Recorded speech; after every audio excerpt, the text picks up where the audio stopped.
Welcome to A Million Stories. We are sitting with Sebastiaan Bremer, who is Dutch, and we're actually sitting in a section of his childhood home. His mother's with us, who is going to be listening into the interview. Sebastian is over from New York. That's where he's based at the moment. So we're really excited because he's been here for how long now? A week. A week. He's been here for a week and he's busy exhibiting his work just across the way. So we're going to find out about that as well. But welcome, Sebastian. Good morning. So I believe last night you were out. Yes, I was out. A friend of mine had a movie premiere, and it was in Dutch they say it was long busy in the city. It was fun. How would you say that in Dutch? Het was nog lang onrustig in de stad. Okay. So it was a late night. Yeah. All right. So the reason that I know Sebastian, because you all know this is a personal journey for all of us. My father-in-law actually knows Sebastian's father, and he bought one of his paintings on Sundays. So we got chatting, and that is when my ears sparked up, and I wanted to meet Sebastian. Okay. Yeah. So now we are sitting in your home. Yes. You're an artist. Yes. This painting behind us is a very profound painting for you. Yeah. It's one of the first pieces in which I found my voice, which is a few octaves higher than I speak right now. It's a picture that was too beautiful to improve upon by copying it as a painting, because I used photography always as a source material, like many painters do, like a study. And this photograph, which my mother actually has taken, I did not take the picture itself, was really pretty and really attractive to me, and I had no way in except for a very strong desire to work with it.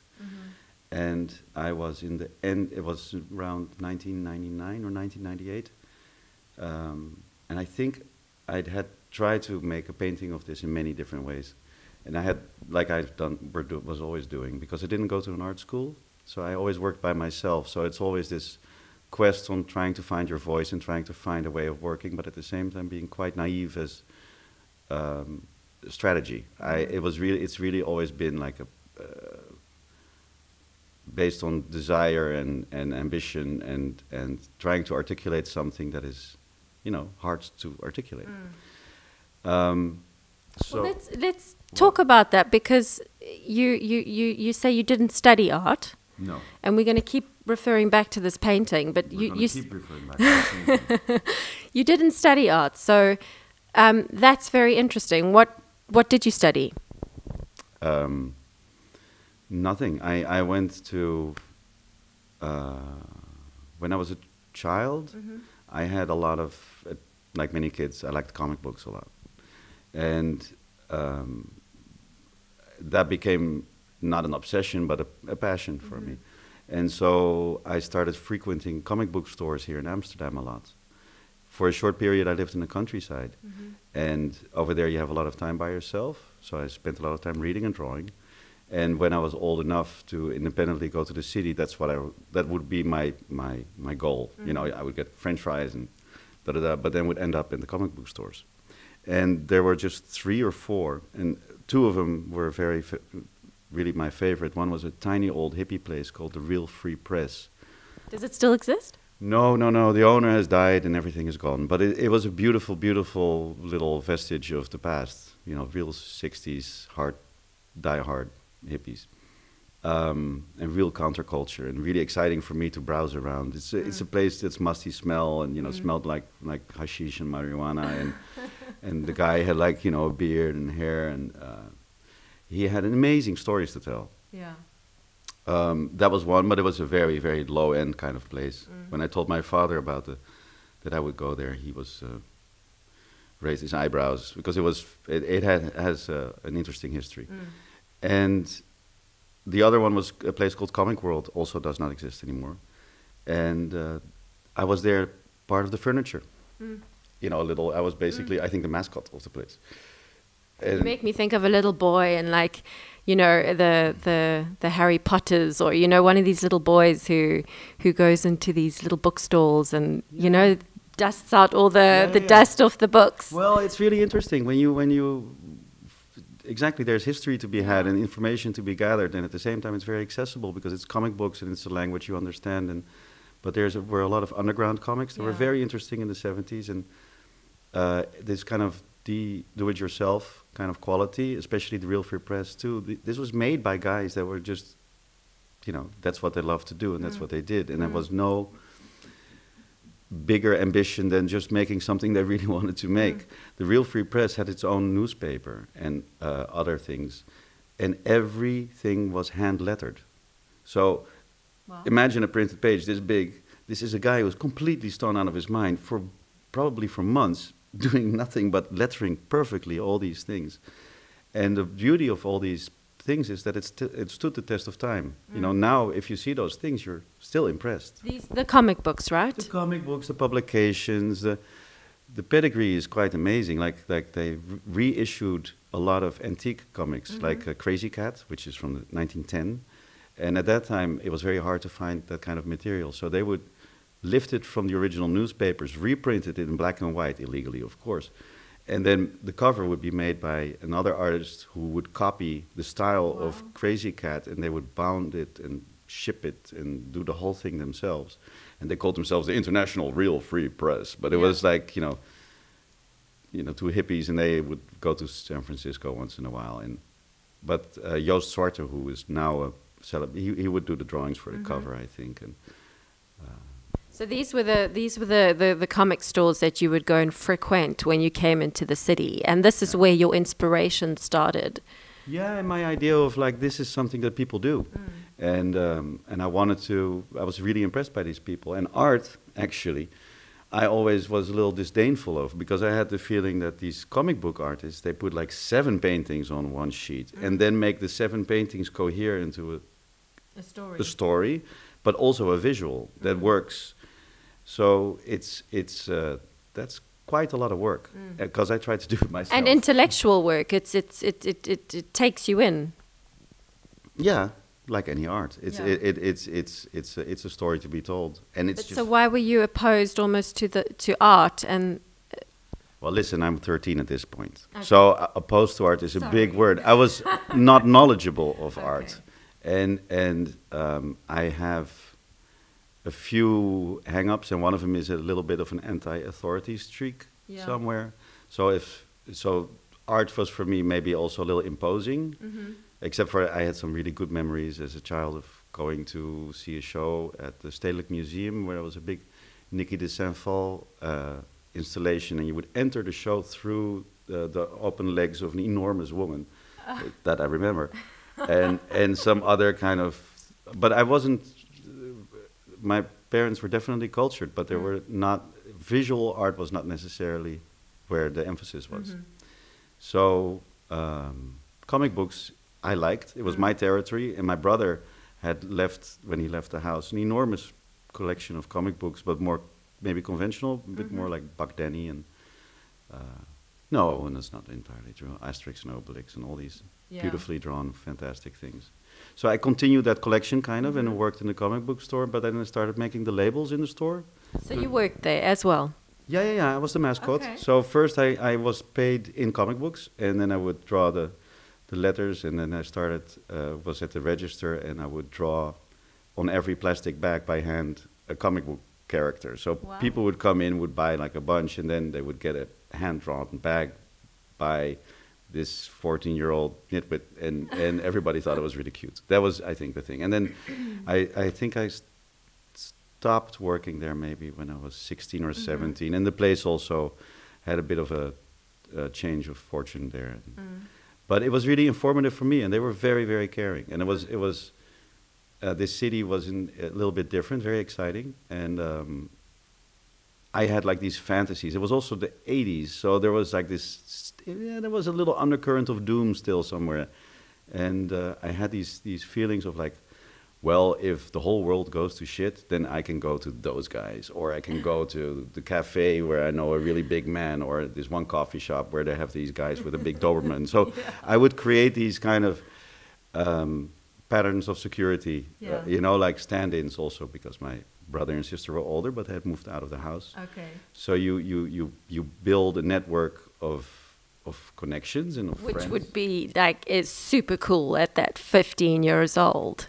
Yeah, it was fun for me, and it was really exciting here in the city, and I was quite free to do what I wanted to do, and I would go, you know, to school, and then after school I would go to the comic book store and work there for a little bit. Okay, so you that closed when you were how old? About I don't know exactly the timeline, but I remember that when I was I did finish my high school, and then I had a friend who was an aspiring writer and poet and also artist, and he was very important to me, and he introduced the idea of art as something a bit more serious maybe to me, I think, just by living his own life. And I figured, okay, so I've done the comic book stuff. I wasn't successful at it, but I enjoyed drawing very much, and it was very much a tool for me. And so I was like, okay, so high school is done, people go to university. High school for me is done, comic books is finished, now we'll go paint. So now we go paint. Yes. Okay. So my friend had a kind of a squat or an apartment somewhere in Antwerp. Squatting an apartment. Well, I'm not entirely sure if it was or if it was. No, it was paid for, but it was a bit derelict. Beautiful, romantic, perfect for when you're 18, 19, 20. Yeah. And I went to visit him for some periods. Yeah. And I would stay there for like, I don't know, a few weeks. And I would paint on found wood on the street, and I would buy paint, and I had no idea what to paint. And I didn't know how to paint, but, you know, trial and error. So just quickly, because you finished school, you said, while you were at school, while you were painting, while you were making these comics, did you think in the back of your mind, I'm going to be an artist one day? Or but what is, if I can ask, what does your father do, or your mom? Did your mom work as well? Or?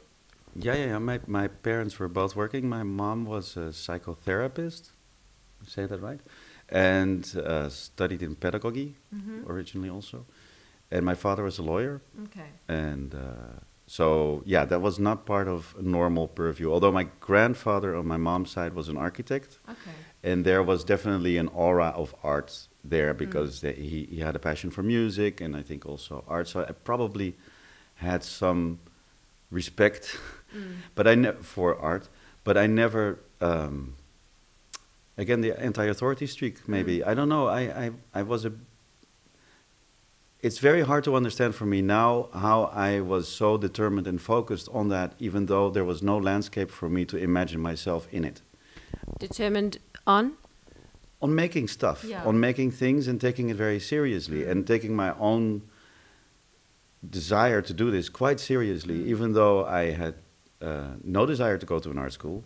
I had no desire to be part of an art scene of which I could smell a little bit here in Amsterdam what it was like. I went maybe to some galleries. I tried to see a little bit what was going on. There was one guy working in the comic book store, actually, who was an art school graduate, who made a beautiful sculptural installation based on a Max Beckmann series of paintings, an artist who used to live in Amsterdam in the 40s also. That really inspired me, actually, I think, thinking back. But there were a lot of little steps that I kind of made going forward, and now looking back, it seems like a really logical sequence of events. But I think when you're 20 or 19 or 18, there is this kind of stubborn, I know what I'm doing, but at the same time, you have no idea what you're doing. And the more people say you feel questioned, the stronger you go in that direction, or at least that's the way I would say it. Yeah, but I think when you're 17, 18, human beings have at all ages, you have also a strong intuition, you know, of what you're doing. And when you're younger, you don't care so much, you don't worry so much, but we do have an intuition of where we're going. And when you look back, you can trace the steps, like you can. Yeah, but that's looking backward on the trail, and then you see the trail through the forest. But once you're on the other side, yeah, it's also funny when you seriously, when you're just walking somewhere, or if you watch a little movie and you do it the second time, the time experience is very different. Yeah. I always have this when I see a little sequence of film, and I'm like, I didn't think that those scenes were so far apart, or that monologue was so slow or so fast. And that happens in real life too. I think what was also for me an important thing is that in high school I was in quite a, again, it was a fun time, and I was in school. The last school I was in was really nice. It was a Montessori-based school, so I was very free to make my own plan, and I exploited the system quite handily. But sometimes, looking back, I wish I, you know. But anyway, it was paid more attention. I could have learned. There's a lot of information that you can get from a really good school, and I had no desire to do that there. I did pick up what I wanted to pick up, but the things that were hard for me, I kind of sailed around. So some of my skills are underdeveloped. But what I for example, math. My wife laughs at me. She is. It's just silly. No, it's not that bad. But you know, I have friends who went to a real serious gymnasium and learned a lot in school, and it's amazing how much you can pick up as a kid. I see it in my children, and if you're pushed hard that way, which I really wasn't in the mood for at that time, you can pick up a lot in school, I think. But I wanted not to go to do that. And in my school, I felt a lot of kids in the end of school did not know what they wanted to do, and they seemed to me, now most of them are totally fine, but you know, like kind of aimless. It was also maybe the job market at that time was maybe not so good, but everybody was slightly vague. And the most logical place for everybody to go to was to go to the local art academy, the Rietveld Academy.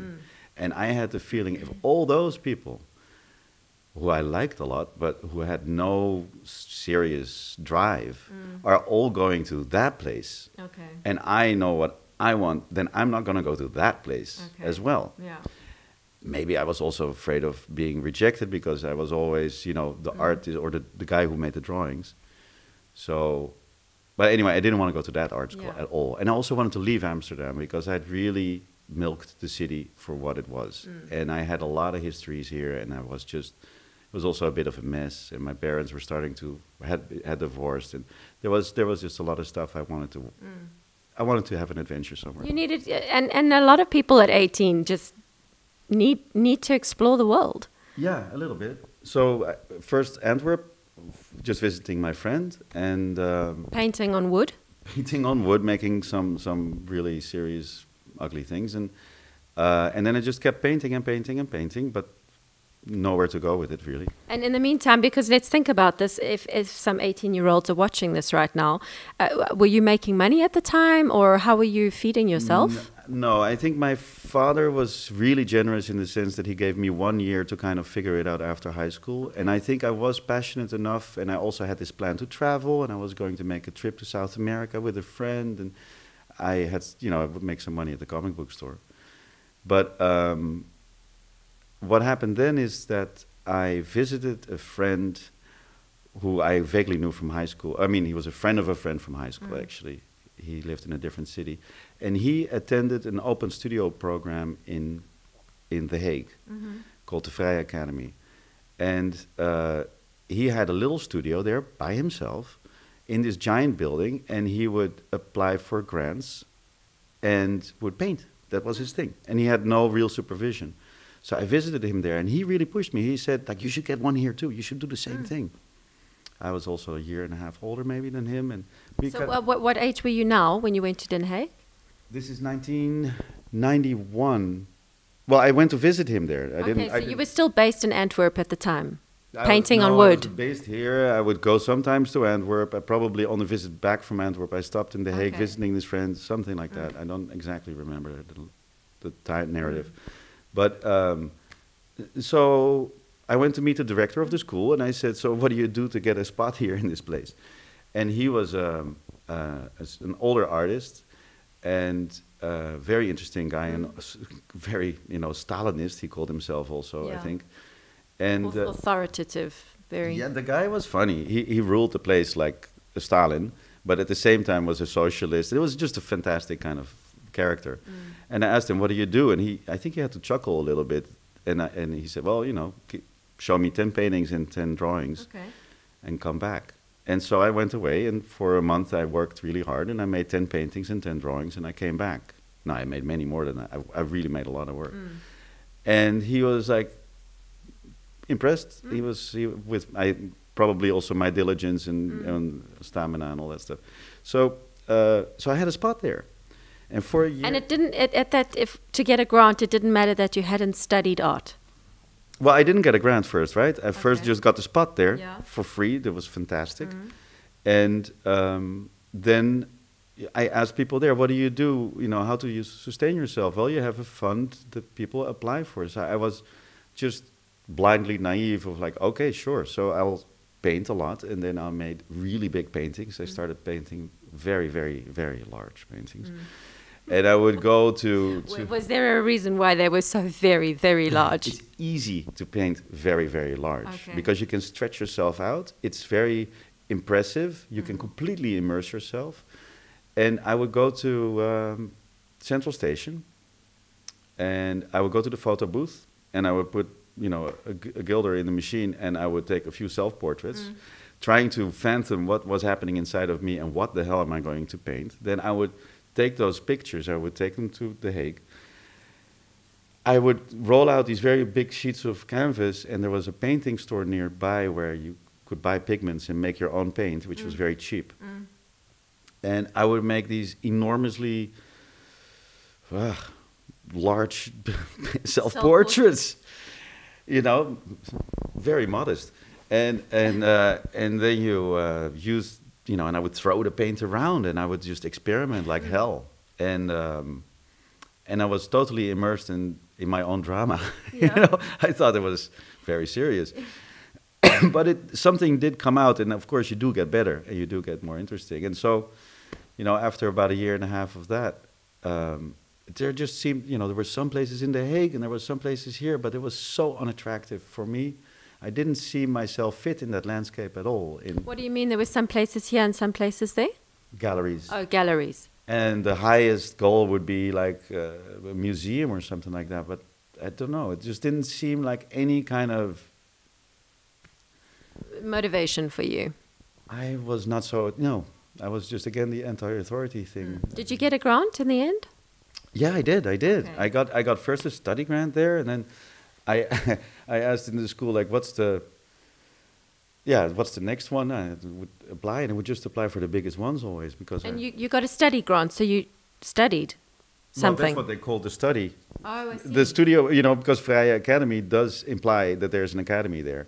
And there were some older painters that would walk through twice a week, 3 times a week, and would do a studio visit. So you do pick up a lot. You just don't get any training. Yeah, okay. Which was good for me, I guess, because I was curious, and I was searching.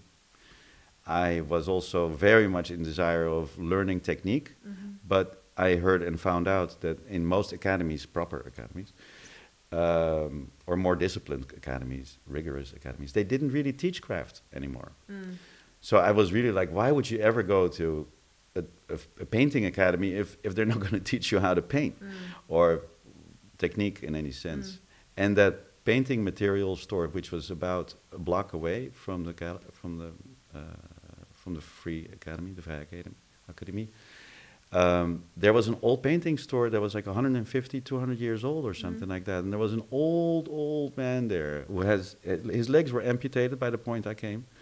He was really, really a character with a little old hat. And he knew how to make pigment. He knew how to make paint. So I would go there and would buy like manganese, black, and pigments you could not find anymore. And he would teach me how to grind and oil and all that. So it was there you can learn a lot. And and for my So the friends. thing is, you were, I mean, life was your university in a way, you know, you were looking for something specific. So you knew where you were going. Without knowing it, you didn't know you were looking for something specific. Yeah, meaning, Meaning, yeah. I guess. No, and drama, and the world and all this kind of stuff. And then I wanted to leave. Then I was about 20, 21. And then I really wanted to go to another city. So I figured Barcelona looked like an interesting place to go. And So just stopping at Barcelona, just to go back to meaning, because Yes. meaning is a very important conversation, because that's where a lot of people are, and not just when they're 19, 20 years old. People are constantly searching for meaning, even in their 60s, 70s, and 80s even. and sometimes So- you lose it too. Yeah, you can. So what does that mean to you now? And did you find that meaning? When did you find that meaning? Oh, I didn't find it. I am I'm conjuring it up all the time, and I'm trying to create it, and that's what people do, I think, all the time. You find it in little moments, but it takes a certain mood to perceive it, and that's a bit like faith or hope. And sometimes it's there, and sometimes it's not. And this is kind of a daily practice that is, with a little bit of discipline and a little bit of, logic, you can save yourself from the darkest meaningless and find the lightest. And that actually humor is really important, not to take yourself too heavy and too seriously, which I think I was doing very much when I was 19, 20. Little lack of humor there. Yeah, it's meaning. How do you find? Well, what? Okay, you're an artist, and you're a professional, successful artist, and we're going to have a look at your paintings a bit later in the museum, and I mean, this is the start of really your signature, so to speak, behind us. But you're an artist, and your dad was a lawyer, your mom a psychotherapist. Like, what does it mean to you to be an artist? And you have a child, so You make the world a very interesting place. Music is for me a very important thing. I don't play it, but I listen to it, and I think it's one of those magical bits of art of the world. It communicates in a way that you understand and you connect. And I think and what do you connect with? Other people and their perception of the world, and it's an echo. It's like it's stuff. It's like a good smell in the air. It's like a beautiful day. But again, you have to be able to see it. If you are like this, it's very hard to see. And sometimes, so you're not always able to do it. But I think art making, is for me at least, it's like sewing a thread, connecting little things that you perceive and that make sense, and you see connections between different things. And I think humans are one of our things is to connect the dots, to see patterns in things, to see a bunch of leaves in the bushes and maybe imagine that there is a panther there, and it actually will save you, because sometimes he's not there, but if the panther's there, then you know. So there is this, I think we have a pattern searching brain, and I think we can, when you make art, or at least my version of making art, is connecting the dots to a certain degree and pointing things out. And I had this as a kid very much, that I would be excited about certain things, and I would incessantly talk like I'm doing now, and saying like, look, see this one, see that, have you heard this thing, and that song has this little bit, and it's almost a searching for your purpose, searching for a truth in a way. You're constantly connecting things. You're searching for a truth. Yeah, but that's a heavy version. It's not it's not necessarily Be light. The truth. Yeah, but the truth is, it's the truth that matters. But lies are also, like it's all that stuff. It's just magic, and without Art is magic. Totally. I mean, it can be. I think it's magical that it works, And it's really nice when you read somebody's text and they write something and you're like, you find yourself in it. That's what art is for me. You find yourself in it. Yeah, you see the experience of someone else. It's a total mind trip. I mean, like painting by, drawing by Holbein, for instance. You see a picture that is like a guy with a little wart and eyelashes, and you can see it's made with a little pencil, but you can smell that guy. You can almost smell, his bad breath. And it's from 1500. It doesn't require a lot of explanation to totally blow your mind. The same is true for the painting on a sarcophagus. How do you say the name of the artist? Holbein. He was a court painter in England under Henry VIII. And he did portraits of everybody. And he had a fantastic way of rendering, and it's suspected that maybe he had some kind of a tool, some kind of grid, but it doesn't really matter at all. Yeah. It's just he's one of those geniuses that is inexplicably good, and I love art that's before that moment too. It's not that because it's so photorealistic, but there is something about it. It's just a beautiful example of how art captures you and takes you on this trip that you were saying it. Yeah, but I mean, this goes through the whole world, through all of civilization. It's like the best paintings. That's another thing, that there's so little progress in human existence. It's fantastic. If you see there's some bisons painted in caves in France that are 30,000 years old, and it's the most expressionistic, fantastic rendition of a bull that's coming at you, and they're using the protrusions of the cave and the light and the angle, and it's all there, and it's like, some dude 30,000 years ago. Then you have the paintings on the sarcophagus, like late kind of Greek influenced. And you see a face there. You see that guy in the subway. Yeah. And this is kind of this connection that makes you, it's exciting. It's really, really nice. And so the connections. Yeah. Let's talk about that, because, and I know you were going to talk about Barcelona. So would you like to go back to Barcelona, or should we talk about the connections of your paintings? Because we can go back to Barcelona. Yeah? But I never went to Barcelona. Okay. Because I studied some Spanish, and I was going for it, and it was fun. And then I realized Barcelona is like Amsterdam, except for in Spain. And so I changed direction and went to New York. And my ambition, at least. And so I was ready. I was starting to pack my stuff. I started to collect materials to bring. And, there's a nice song, Berenbotje gaat naar Amerika. Say that again? It's a children's song. It's like, how does the song go? Berenbotje gaat naar Amerika? Ging uit. Met zeescheepje naar Zuid-Laren. Yeah. Anyway, he goes to America. Yeah, Berenbotje, he doesn't come back.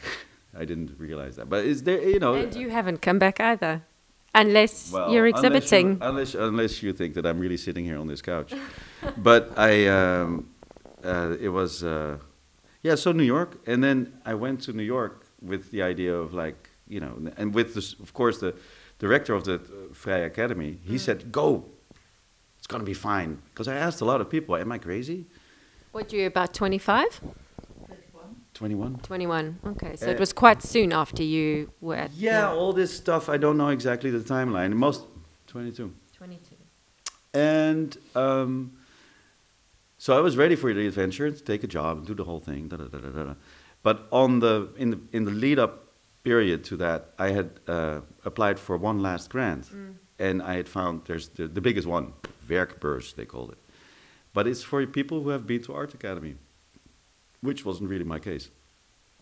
But I applied, and then I had a visit from these guys, and they called me up, and they were like, okay, we are impressed with the work, but you have no resume, you've never been to an art academy, and, what the hell? And so we want to come over to see that it's not all fake, these pictures are this big, so you send in big glass slides at that time.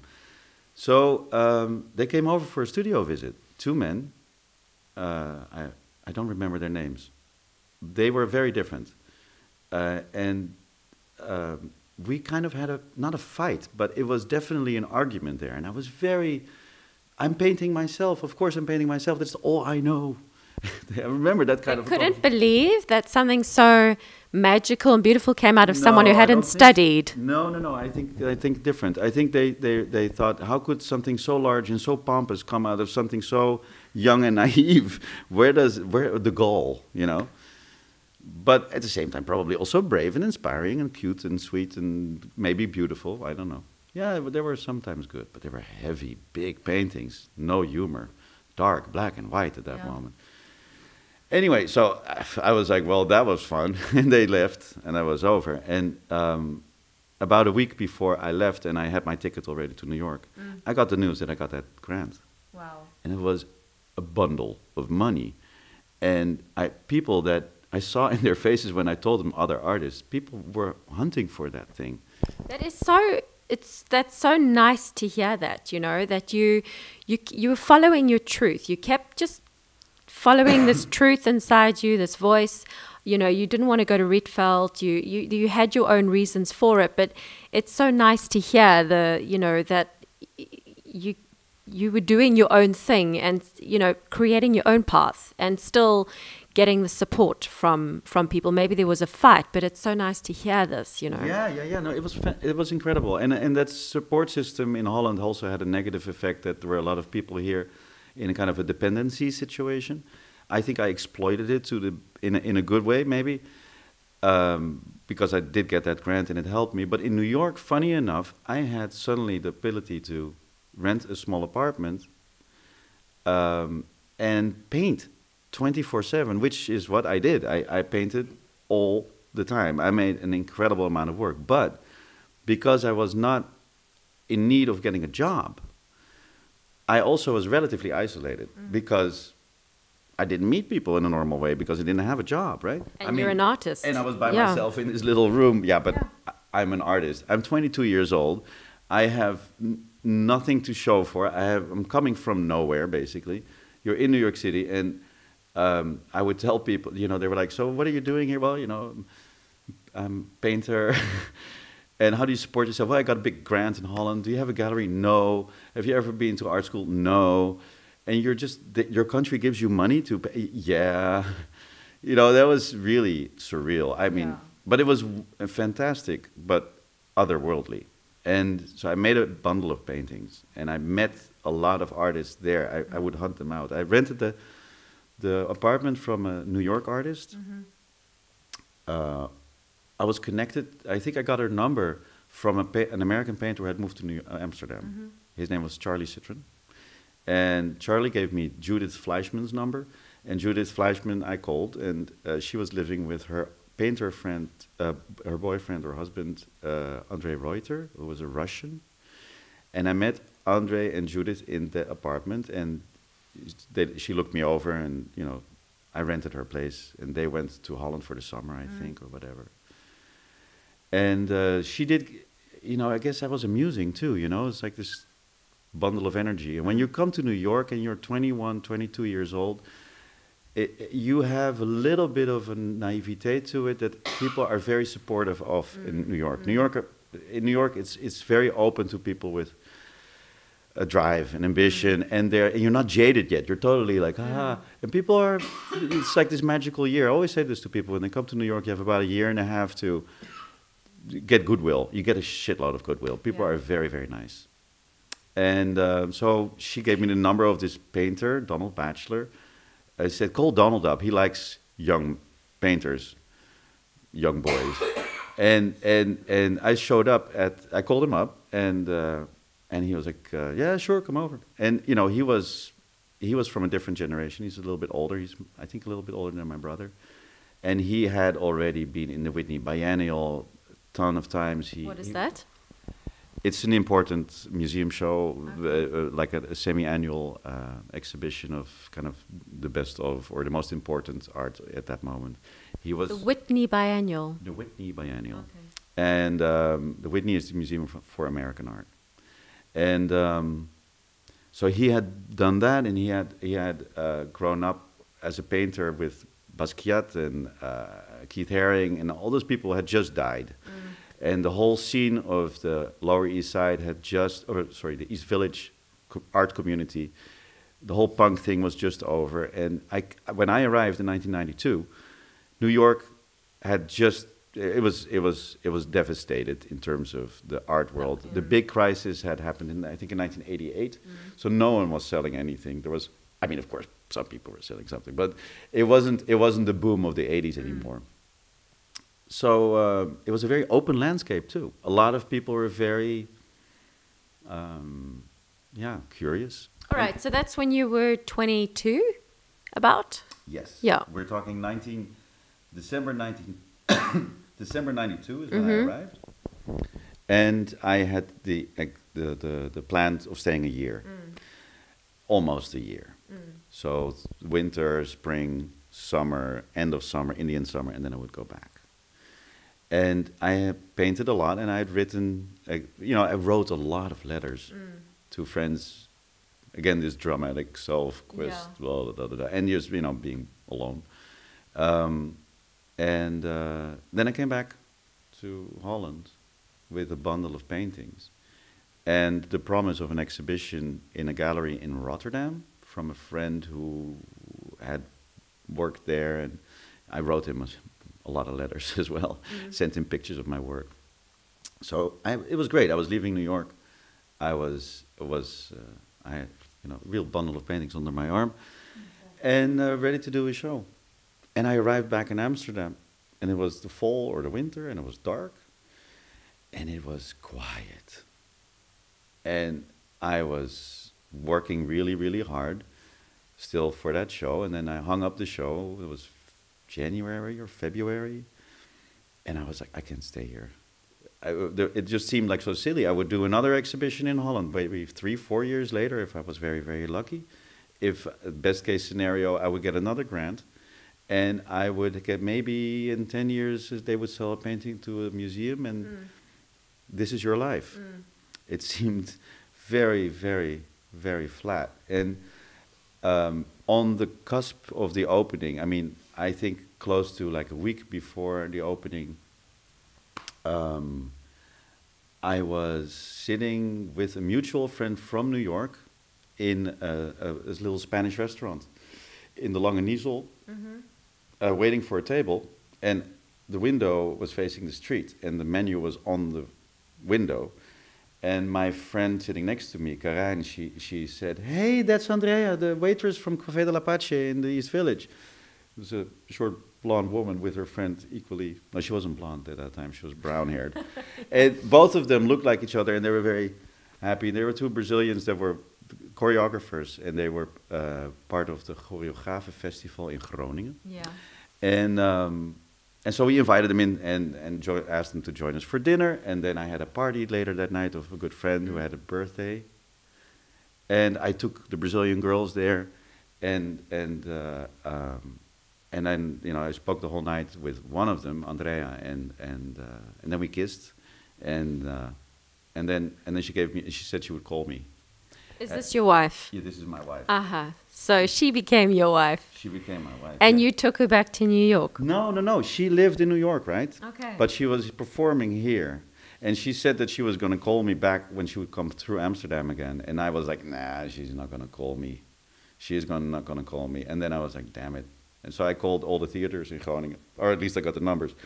And the first one I called they connected me to the dressing room, and they said, she's about to go on stage. So I lied, saying, I'm calling just to wish you good luck for your performance. And, that worked. And she went on stage and won, actually, the Publieksprijs. And so she came back in high spirits to Amsterdam, and then we really connected. And then she went back to New York, and I was, preparing my return again to New York. And that's really when my life started in New York, in the sense that I needed to get a job. I needed to participate and start to swim, like my wife, who was a waitress in a cafe. That sounds like a song. And then I started, she was really, really disciplined in that sense of, this is what grown-up people do. You get a job. So I started working in a video store, and on and on and on and on. And then I assisted other artists, and then I went to an art residency there. And then time flies, and finally So this is from '94. So you kind of had to become a little bit humble again. Yes. Eat shit and grin through it. It wasn't hard, but it was really informative. It's you know, if you work in construction in New York, you go in a building and there's a separate entrance, and so you go through the basement, through the garbage bags, and there's, you know, it's different. You know, you have to walk on a piece of paper in the hallways not to make it dirty, and you work together with some crazy Serbian man with giant hands, and you know, I didn't do that for very much, but it's definitely humbling. And it's interesting. So then this painting over here, when did this painting start? Because when did this come? Because this is your sort of the signature of now what we're going to see in the gallery. Yeah. So photography was a source material. Made big paintings of it. A lot of the source material is as close as possible to me because I didn't know any other way to really connect to something that was meaningful to me. And it's important for you when you paint or when you work to connect first of all from something that has a sentimental value. I wouldn't say sentimental, but emotional definitely. Okay. And intuitive.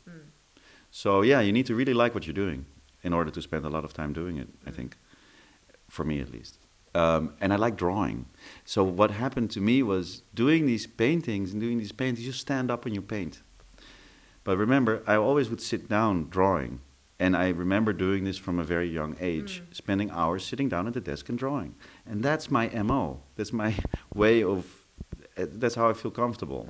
I feel pompous and kind of pretentious when I'm standing. Standing and painting and then walking away and looking back, that's not my thing. Or it can be, but it's just... But it's interesting, that's how you got your style. It started all with the comics and writing on the plastic packets. And I like details, I like specifics, I like sharp.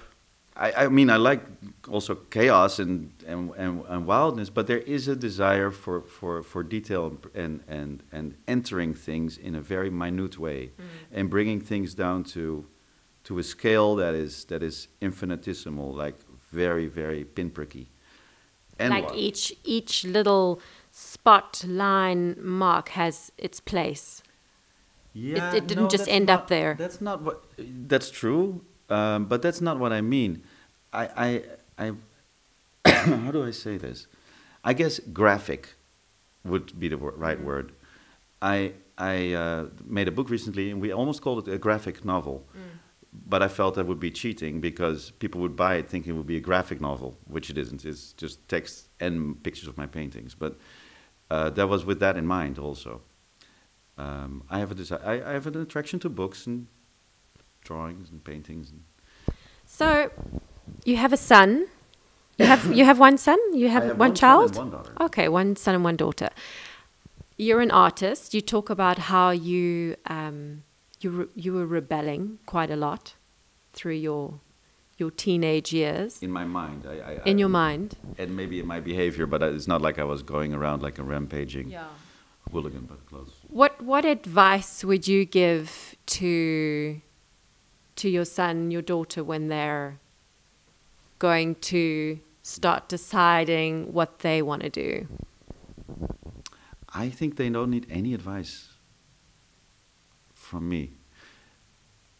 I am, and I mean, this is a very hokey thing to say, but I learn a lot from them, and a lot what I see in them, I'm like, I didn't teach them that. My daughter has a talent for music making and discipline that I don't have. And my son has a comfort in, especially speaking in public and thinking philosophically and especially scientifically and math that I do not have. But I think what is really important thing for everybody is to be supported and cared for and warm, that kind of stuff. And then with a little bit of discipline, like getting up in the morning and doing some simple things like maybe run once in a while and read. Then, but especially with a nurturing support behind it, I think most people will succeed in what they want to do. And being successful does not mean being a success. It just means being happy to a certain degree. Absolutely. Feel that you're doing something meaningful and having connections with other people that are meaningful. And then curiosity will lead the way. Or at least, this is a very hopeful way of saying it, but I think that's true. Mm. But, yeah. That's my advice. Or at least to a parent, I would say. Mm. Well, I think we're gonna end off there. Okay. Because I would like to see some of your art. Yeah, sure. And but you wanted to talk about this one. Yeah, I do. Okay. I do. You want to start with this? Let's start with this, because now we're going to go through to your Yeah. painting. So let's start with this one. Okay. Well, it's a simple story. The picture could not be approved upon. Mm-hmm. Tired of making paintings. Your mother took the photograph. My mother took the photograph. I asked her to send me the negative. I saved up money to make a bigger print. I had a bigger print, very intimidated by it. I worked on photo production at that time, a lot of waiting involved. And I was like, damn it, I'm just going to do and work on this thing. And I was sitting on them for a very long time.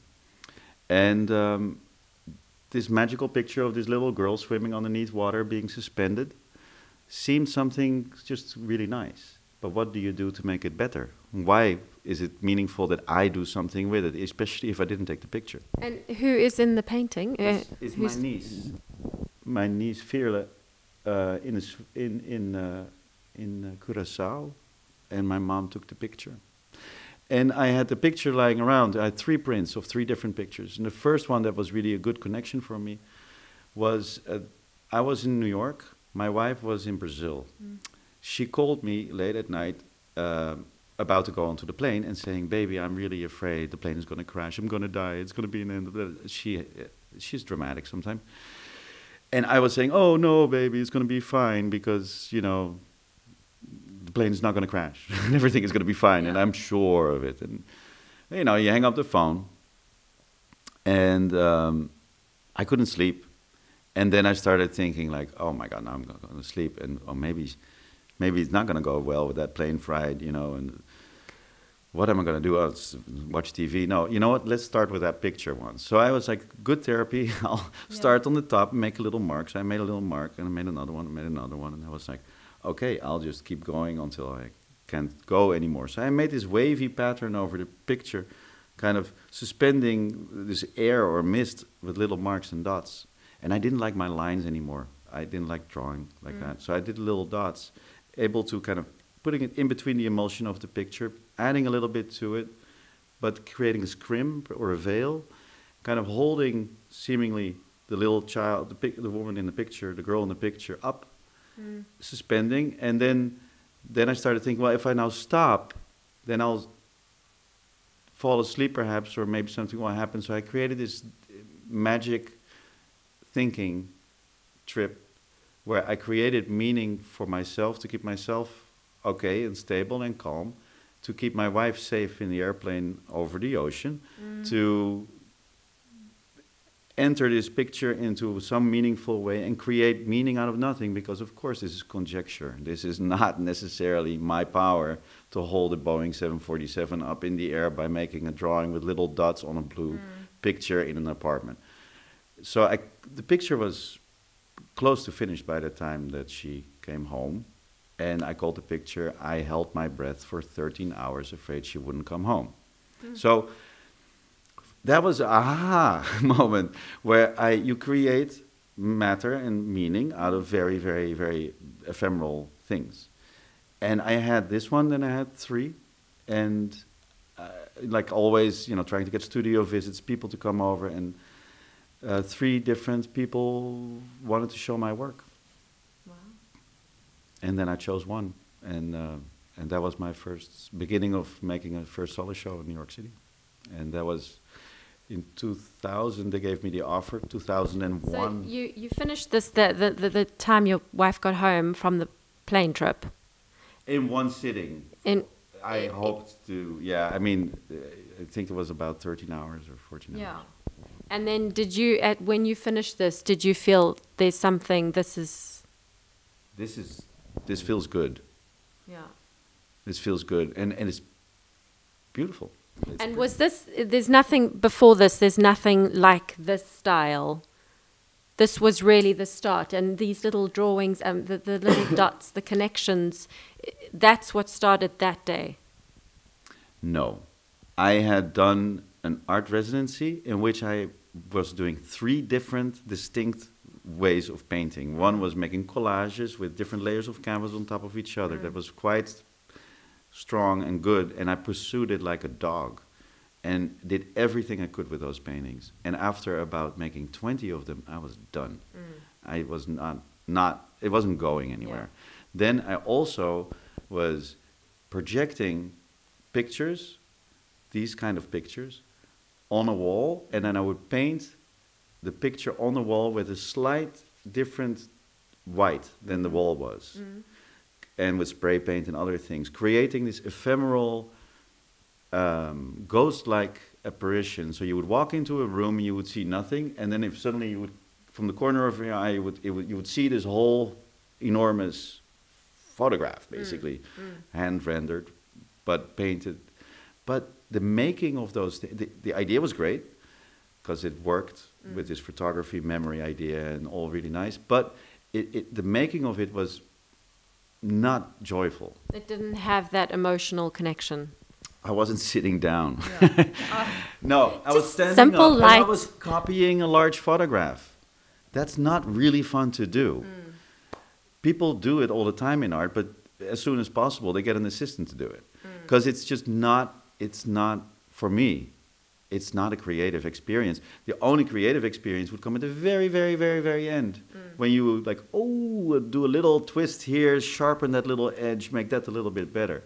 And with this, I would go straight to the juicy bits. Yeah. I don't have to copy the photograph. I'll just enhance it and make it come out in a way that I think is there. And you cannot see it yet, but you can, I'll do it.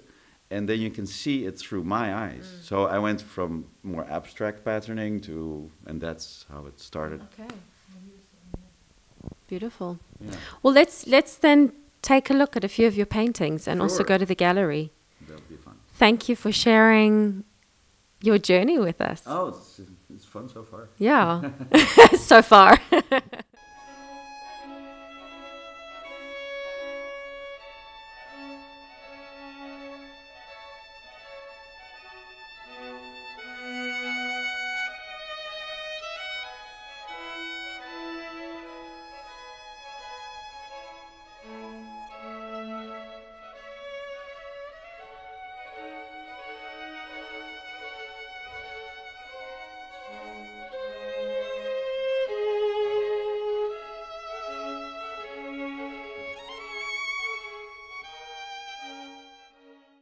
So we're now in the gallery, and we're standing in front of three of Sebastian's paintings. I mean, we don't have to go through the definition and meaning of every painting and every line and connection, but I mean, as a whole in general, these are connected because they're all beautiful flowers. Yeah, tell us about them. You want the story? Yeah, I think tell us about Yeah, them. well, again, it takes a little while, but I'll tell it. I came to New York, as I told you, in 1992, and I had with me a book called Bloemen, Flowers. Which means flowers. Yes, and I really wanted to make something with those pictures, but I had no way of doing it. So I painted them very large, I think in 93 already. But by this stage, you already had your signature sort of... No, this is 1993, so I had no signature whatsoever. That was before the other one in the house? The book I had with me. No, that painting in your mum's house. Yes, that was in 2000. And this was in? This is last year. Yeah, okay. This year. So, yeah. So you had I'm just saying because... Oh, with this I had the signature Yeah. style. Sure, no, but what happened is, and this is very circuitous, loopy-like. Anyway, it takes me a long time to make something in a weird way. Like I have a picture that I want, and then I put it away, then I scan it, then make a print, then it gets damaged.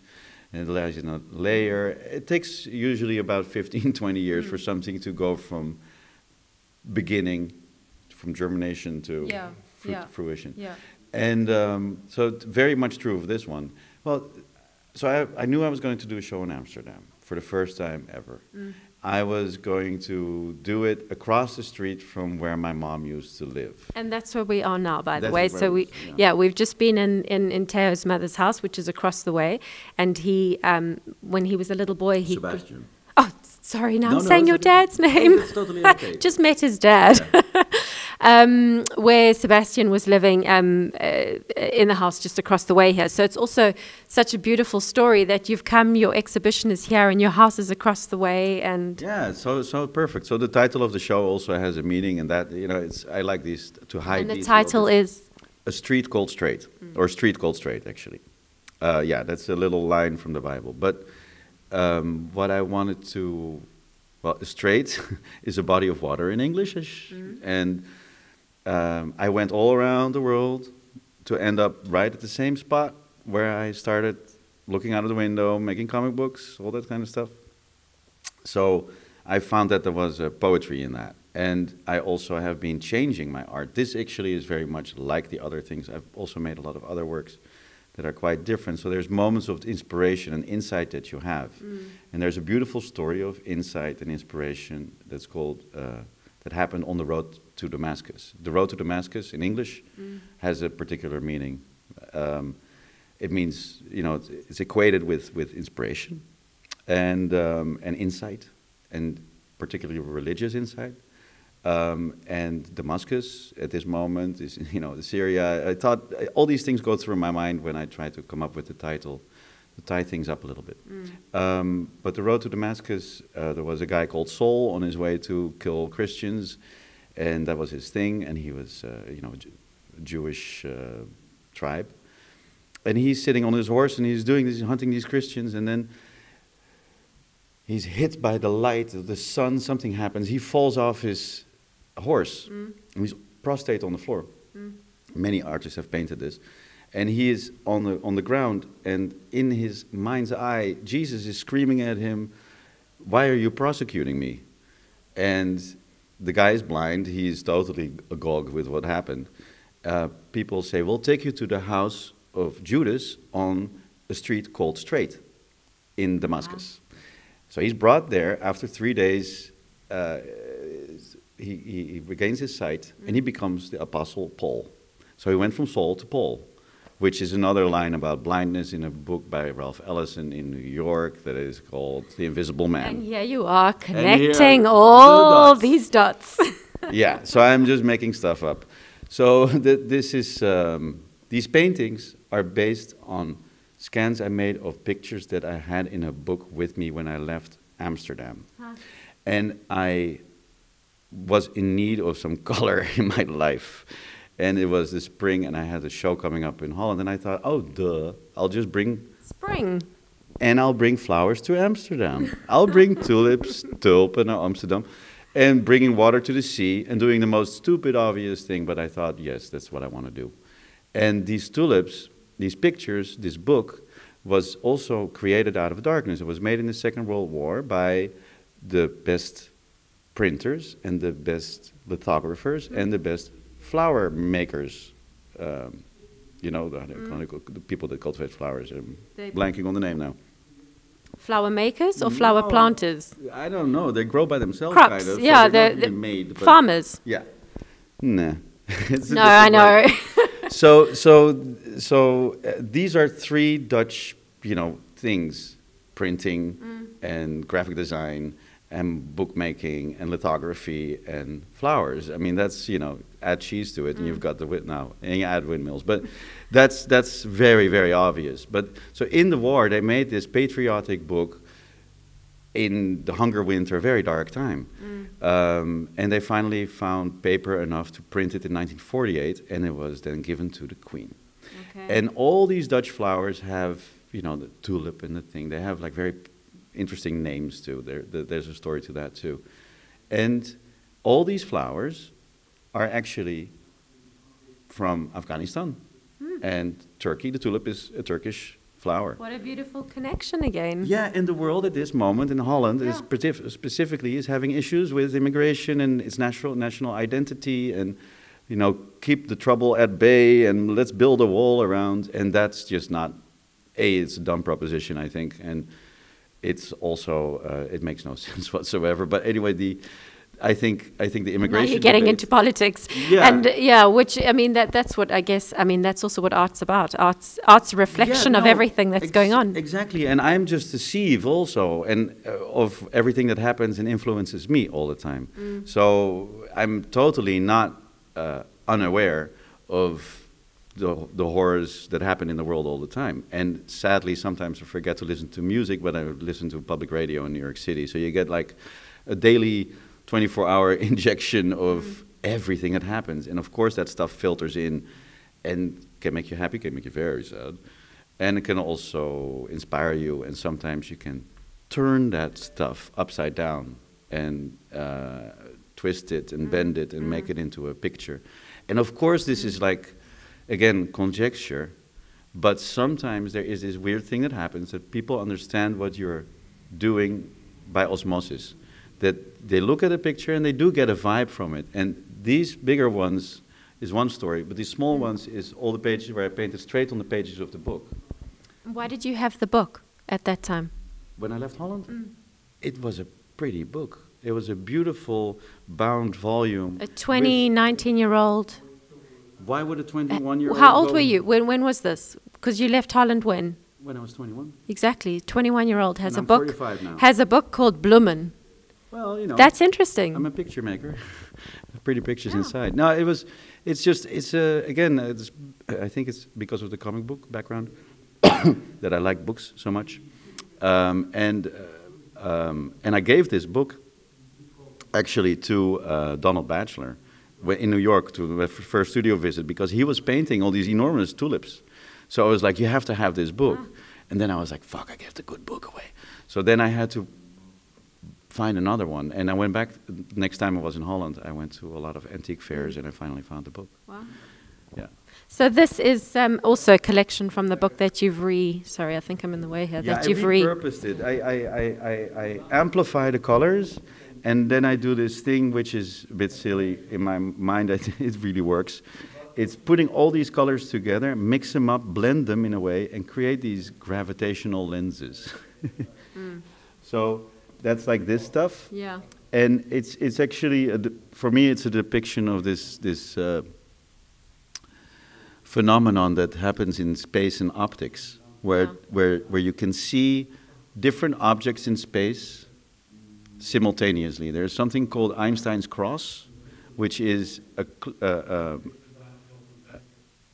it's not a nebula. It's a exploding star that is very, very bright, very far away from millions of years ago, and it occurs somewhere in space that is in direct line with a black hole, which bends light. But bending light creates this optical effect that you can see that quasar. That's what it's called. It's called what? It's a quasar. Yeah. It's an exploding star, I think. There's one on the left, there's one on the top, there's one on the right, and there's one on the bottom, so really forming the shape of a cross. And they are the same thing. You can watch, and they're at different times in time-space. Okay, so you're talking to me now. I am not Sebastian the artist. So Yeah, what so the hell are does you that talking mean when about? I'm looking at that? Yeah. No, these bend things are for me a representation of the layering of time. Okay. And that's what I'm talking about. But you should please stop me, indeed, because it's there. I put little stories inside of everything that I do, and for me, they are quite apparent. So tell us about this one, because this is beautiful. This is well, what would you call it first of all if you have two big paintings together like this? A diptych. I thought that would be a Yeah. reasonable You have question. diptychs Oh, and really? this is a diptych. I didn't even know if there was a word for it, actually. Yeah. Oh, that's well, the reason it's a diptych is because it's two sheets of photography paper. There's no photograph here behind, even though it's a photograph because it's photography paper. There was no lens used. There was no negative. So was this just plain paper before? It was white, then you bring it to a dark room, Okay. then you expose it to light, it becomes dark. But in some areas there were mistakes made, which is okay because that gives you something to start with. And that was this. I thought that was nice. I thought it was a nice effect when I Me saw too. it earlier. It is. And this. But otherwise, and these little dots here. That was already in the photo in the paper. So then I had it in my studio. I worked on, looked at it, and I started trying to. First, I thought I'm going to make kind of a starry sky, and it became a starry sky, and it became kind of a star cluster, which then started to resemble, in my mind's eye, a woman lying down. Yeah. Then I realized that there was this etching that Rembrandt made once. It's very, very, very dark. It's called Negress Lying Down. They don't know if it was really supposed to be a black woman or if it was just a very dark etching. Again, conjecture. So I used that as a kind of a layout, a beginning of something. So Well, this that is was sitting in your mind as a template almost. yeah, and I had a black and white picture of it. So then I eyeball, and I just paint and draw these little dots. Then you have that, and then it became this. I wanted to have the landscape around it. So that's from somewhere else. I made it up in my mind, and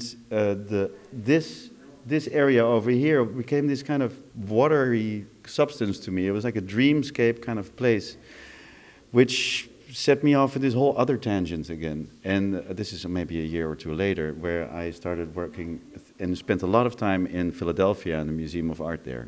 And they have a room by an artist called Duchamp. And it's a room that you have to look, he has an art piece, and you have to look through a peephole, and in the peephole you see an amazing cluster of stuff. And one of them is a woman lying down with her legs open, almost like the origin of the world, but then a different painting. Yeah. But it's a sculpture, and it's about his love, and it's about mystery, and it's about everything. And it's called Étant donné, given. And the subtitle is the water, the waterfall, and the second one is, I think, the floating gas or something. So what I figured, this woman is lying down, so imagine étant donné at night, turned away, asleep. And she's closed her legs now, and she's, private, not so prostate and open and like the other one. And it's a homage a little bit to that work. Okay. It's a combination of many different things, but this is kind of how I make it up. And then I worked on it more, and I worked on it more, and so there's a lot of energy into it. But it looks like a photograph. Yeah, and that's how you worked with this, because some of your work, you already have the paint. You already have the photograph, whereas this it started off with just starting and then developed into something beautiful. Yeah, thank you. But the black and white stuff is interesting in a very nice way, is that you can, if you have black surface and you make a tiny white mark on it, your mind immediately says star or moon. It already creates something. It's done. And if you do a few more dots, then you can make shapes and stuff. Now, if you work on black and white photography, you can do that. But if you work on entirely black paper, it looks the same. So you can create imaginary photographs, and you can actually take pictures of any time in the history of the world. I can make a drawing that looks like a photograph, which would have been taken sometimes in 1600, but they didn't have a camera then. Yeah. So that feeling gave me this whole giddy, like, oh, this is good. This is magic, I can conjure this stuff out of nothing.